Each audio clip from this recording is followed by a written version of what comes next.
The Lord of the Rings by Ralph Bakshi is a 1978 animated film and version of J.R.R Tolkien's massive epic fantasy story. Now, I've only seen Ralph Bakshi's sci-fi and fantasy stuff, so I've seen Fire and Ice and Wizards before this one, so I haven't seen any of his modern urban stuff, but this one was interesting.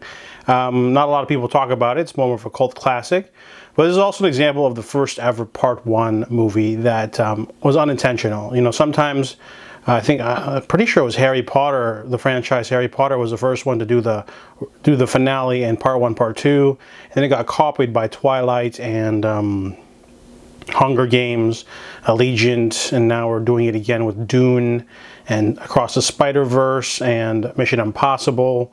So it was a trend that comes and dies, but this one was unintentional because they didn't tell anyone that this is basically just covering up to the Battle of Minas Tirith. So if I didn't know that either, so I was sitting there watching it and I'm like, oh, okay, we've already finished the Fellowship of the Ring by hour 1, so we should get the whole story in the next hour. We don't. The movie's a little over 2 hours long, and it only covers up to that. So if you're expecting a full-on story, you're not getting that either with this movie, but I thought it was okay. The design's really cool.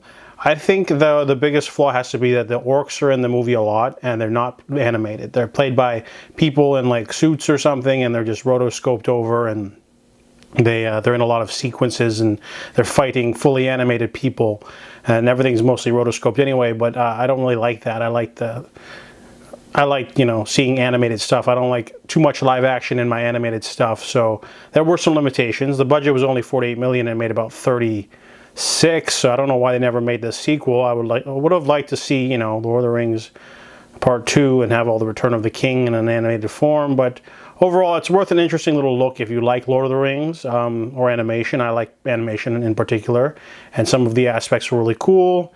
It's nice seeing a different version of a, you know, very popular story. If you like fantasy, then, you know, maybe give it a check out. So I enjoyed it, and I give Lord of the Rings a 6 out of 10.